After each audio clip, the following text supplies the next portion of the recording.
स्वागत है आप सभी का एक और नए वीडियो में। तो आज का ये वीडियो रहने वाला है क्लास 12th के लिए, जिसमें हम यहाँ पे सब्जेक्ट देखने वाले हैं हिस्ट्री। और इसमें हम ऐसे प्रश्न देखेंगे जो कि आपके एग्जाम में इसी तरह के प्रश्न पूछा जाएगा, यानी कि सेम टू सेम इसी तरह से प्रश्न पूछा जाएगा। तो अगर आप लोग चैनल पर नए हो तो चैनल को सब्सक्राइब करके वीडियो को लाइक कर देना। पहला प्रश्न यहाँ पे हो जाएगा, जो कि यहाँ पे लिखा गया है, भारतीय पुरातत्व का पिता किसे कहा जाता है। पहला प्रश्न है यहाँ पे, और पहला में यहाँ पे लिखा गया, भारतीय पुरातत्व का पिता किसे कहा जाता है। राइट आंसर हो जाएगा ऑप्शन नंबर ए, और ए में यहाँ पे लिखा गया है एलेक्जेंडर कनिंघम। अगला क्वेश्चन है, हड़प्पा सभ्यता में सर्वप्रथम किस स्थल की खोज की गई थी। तो राइट आंसर हो जाएगा ऑप्शन नंबर बी, और बी में यहाँ पे लिखा गया है हड़प्पा। क्योंकि यहाँ पे क्वेश्चन में क्या था, हड़प्पा सभ्यता में सर्वप्रथम यानी कि सबसे पहले किस स्थल की खोज की गई थी, तो उत्तर हो जाएगा यहाँ पे हड़प्पा। अगला क्वेश्चन है यहाँ पे, हड़प्पा सभ्यता के किस नगर में दुर्ग दीवार से घिरा हुआ नहीं मिला है। तो क्या नहीं मिला है, तो लोथल, जो कि यहाँ पे ऑप्शन नंबर सी में लिखा गया है लोथल, जो कि दीर्घ जो कि दुर्ग दीवार से घिरा हुआ नहीं मिला है। कौन, तो ऑप्शन नंबर सी। अगला यहाँ पे, सिंधु घाटी सभ्यता में शिल्प उत्पादन का एक प्रमुख केंद्र था, और एक प्रमुख केंद्र कौन था, तो ऑप्शन नंबर डी में लिखा गया है चनहुदड़ो। अगला क्वेश्चन है यहाँ पे, लोथल कहाँ स्थित है। उत्तर हो जाएगा यहाँ पे, जो कि ऑप्शन नंबर ए में लिखा गया है गुजरात। अगला क्वेश्चन है क्वेश्चन नंबर 8, और 8 में यहाँ पे लिखा गया है, हड़प्पा किस नदी के किनारे स्थित है। उत्तर हो जाएगा यहाँ पे रावी नदी, जो कि हड़प्पा रावी नदी के किनारे स्थित है।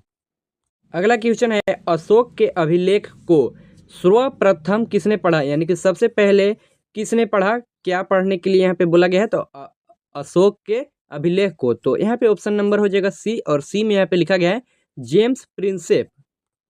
अगला क्वेश्चन यहाँ पे, बौद्ध और जैन ग्रंथों में कितने महाजन का उल्लेख है। तो यहाँ पे क्वेश्चन जो अगला है, और यहाँ पे जो लिखा गया है, जो कि बताया गया है, इसमें बौद्ध और जैन ग्रंथों में कितने महाजन यहाँ पे पूछा गया है का उल्लेख है। तो उत्तर हो जाएगा ऑप्शन नंबर डी, और डी में यहाँ पे लिखा गया है 16। नेक्स्ट है यहाँ पे, इंडिका किसकी रचना है। तो यहाँ पे क्वेश्चन नंबर जो यहाँ पे दिया गया है 5, क्वेश्चन नंबर पे तो वैसे ध्यान नहीं देना है, क्योंकि जो इंपॉर्टेंट क्वेश्चन है वही यहाँ पे कराया जा रहा है। तो यहाँ पे क्वेश्चन है, जो कि इंडिका किसकी रचना है, इसका राइट आंसर देखे तो यहाँ पे हो जाएगा ऑप्शन नंबर ए में लिखा गया है मुगास्थनीज। अब यहाँ पे आगे हो जाएगा, ये क्वेश्चन मॉर्निंग असेंबली के PDF में भी था, जो कि मैंने कराया हुआ था, और ये वेरी वेरी इंपॉर्टेंट क्वेश्चन रहने वाला है। यहाँ पे है, भारत का नेपोलियन किस शासक को कहा गया है। उत्तर हो जाएगा समुद्रगुप्त। समुद्रगुप्त को भारत का नेपोलियन कहा गया है। नेक्स्ट है यहाँ पे, अपने स्वयं के खर्चे से सुदर्शन झील की मरम्मत किसने कराई। अपने खुद के पॉकेट से खर्चा करके सुदर्शन झील की मरम्मत किसने कराई थी। तो उत्तर हो जाएगा यहाँ पे रुद्रदामन। अगला क्वेश्चन हो जाएगा, संस्कृत ग्रंथों में कुल, यहाँ पे जो कुल लिखा गया है शब्द का प्रयोग किसके लिए की गई थी। तो यहाँ पे यानी कि जो इस क्वेश्चन का जो राइट आंसर देखे, तो यहाँ पे कुल जो शब्द यहाँ पे बताया गया है किसके लिए की गई थी, यानी कि किसके लिए प्रयोग की गई थी। तो इसका जो राइट आंसर हो जाएगा ऑप्शन नंबर ए होगा, और ए में यहाँ पे लिखा गया है परिवार। तो कुल शब्द का परिवार के लिए यूज की गई थी, यानी कि प्रयोग की गई थी। नेक्स्ट है यहाँ पे, महाभारत का युद्ध कुरुक्षेत्र में कितने दिनों तक चला। इसका राइट आंसर देखें तो महाभारत का युद्ध कुरुक्षेत्र में 18 दिनों के लिए चला था। अगला क्वेश्चन है, पुराणों की संख्या कितनी है। उत्तर हो जाएगा यहाँ पे, जो कि बी में यहाँ पे लिखा गया है 18। पुराणों की संख्या कितनी है, तो 18। यहाँ पे, सांची मध्य प्रदेश के किस जिले में स्थित है। तो सांची मध्य प्रदेश के रायसेन जिले में स्थित है, यानी कि ऑप्शन नंबर बी में यहाँ पे लिखा गया है रायसेन। स्टार मार्क कर लेना इस क्वेश्चन को, जो कि very very most important question ये रहने वाला है। जो कि यहाँ पे क्वेश्चन है, महात्मा बुद्ध का जन्म कहाँ हुआ था। तो महात्मा बुद्ध का जन्म कहाँ हुआ था, तो लुम्बिनी में, यानी कि ऑप्शन नंबर ए में यहाँ पे लिखा गया है। अगला यहाँ पे, महात्मा बुद्ध को ज्ञान की प्राप्ति कहाँ हुई थी। तो इसका उत्तर हो जाएगा ऑप्शन नंबर डी, जो कि बोध गया से महात्मा बुद्ध को ज्ञान की प्राप्ति हुई थी। नेक्स्ट है यहाँ पे, किसने लाहौर में 12 वर्षीय बालिका को सती होते देखा था। उत्तर हो जाएगा यहाँ पे ऑप्शन नंबर सी, जो कि है बनियर, और बनियर ने 12 वर्षीय बालिका को सती होते देखा था।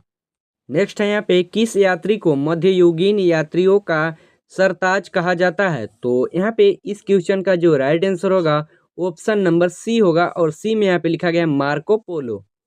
अगला यहाँ पे किस विदेशी यात्री ने भारतीय अध्ययन संबंधी संबंधाओं का वर्णन किया है?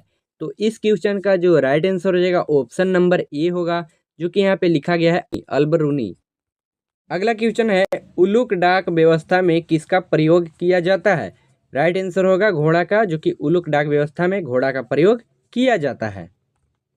अगला क्वेश्चन है यहाँ पे गुरु नानक का जन्म कब हुआ? तो इसका राइट आंसर हो जाएगा, जो कि गुरु नानक का जन्म 1469 ईस्वी में हुआ। नेक्स्ट क्वेश्चन है यहाँ पे और इसमें पूछा गया है पीर का अर्थ है। पीर का क्या अर्थ होता है? तो राइट आंसर हो जाएगा ऑप्शन नंबर बी, और बी में यहाँ पे लिखा गया है गुरु, जो कि पीर का अर्थ होता है। सब्जेक्टिव क्वेश्चन देखें तो यहाँ पे हो जाएगा, जो कि हड़प्पा सभ्यता को कांस्य युगीन सभ्यता क्यों कहा जाता है? उत्तर हो जाएगा हड़प्पा सभ्यता को कांस्य युगीन सभ्यता इसलिए कहा जाता है क्योंकि यहाँ पर लोगों ने औजार बनाने के लिए तांबे और टीन धातु को मिलाकर कांस्य धातु का उपयोग किया था, इसीलिए हड़प्पा सभ्यता को कांस्य युगीन सभ्यता कहा जाता है। नेक्स्ट है यहाँ पे हड़प्पा सभ्यता को सिंधु घाटी सभ्यता क्यों कहा जाता है? उत्तर यहाँ पे हड़प्पा और मोहनजोदड़ो नगरों के अवशेष मुख्य तौर पर सिंधु नदी या सिंधु नदी घाटी के आसपास से प्राप्त हुए हैं, इस कारण से हड़प्पा सभ्यता को सिंधु घाटी सभ्यता कहा जाता है।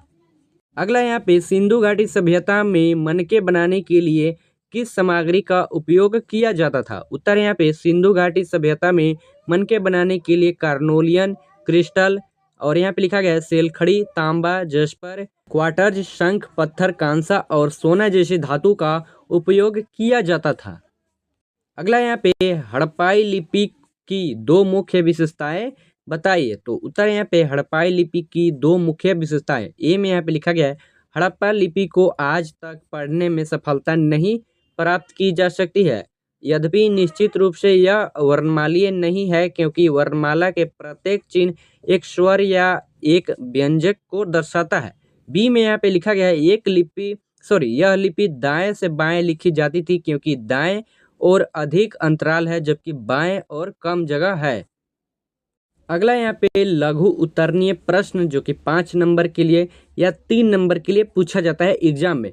यहाँ पे है हड़प्पा सभ्यता के धार्मिक जीवन का वर्णन करें। तो इस क्वेश्चन को आप लोग खुद से आंसर कर लेना, चूंकि यहाँ पे उत्तर लिखा गया है तो इसे आप लोग देख लेना अच्छे से, चूंकि हम स्क्रॉल कर देते हैं तो आप लोग इसे देख लेना अच्छे से। एक और क्वेश्चन है यहाँ पे 5 नंबर के लिए इसी वीडियो में, और यहाँ पे लिखा गया है सिंधु घाटी सभ्यता के मोहनजोदड़ो से प्राप्त विशाल शरणागार पर एक संक्षिप्त टिप्पणी लिखे। तो इसका भी आंसर यहाँ पे दे दिया गया है, इसे भी आप लोग अच्छे से देख लेना ताकि अगर ऐसा क्वेश्चन एग्जाम में आ जाए तो आप लोग अच्छे से अच्छे मार्क्स ला सको।